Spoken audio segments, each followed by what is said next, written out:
စိန်ပန်းပြအနီးကပ်ပြပါဆိုလို့ချောစိန်ပန်းပြလေးတွေကိုအနီးကပ်ပြပါမယ်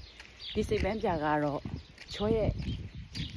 drive ရစိန်ပန်းပြဖြစ်ပါတယ်ချောအပင်တော့မဟုတ်ပါဘူးအိမ်ဘေးရလေချောတို့အိမ်ဘေးကနေပါလဝီးရဲ့စိန်ပန်းပြဖြစ်ပါတယ်ဒါစိန်ပန်းပြအနီးကပ်ပေါ့နော်အရန်ကမှချစ်စရာကောင်းပါတယ်တော့တအိမ်တစ်ချမ်းလုံး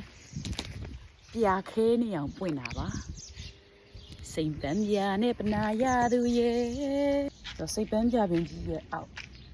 လဲတစ်ခေါက်ပေါ့နော်ဒါစိန်ပန်းပြပါဒီမှာတားချိုးကောင်းတာမနေ့ပိုင်းဆိုလို့ရှိရင်စိန်ပန်းပြလေးဆိုဖွေးနေမနေ့ပိုင်းဆိုလို့ရှိရင်ကျွေးနေတာ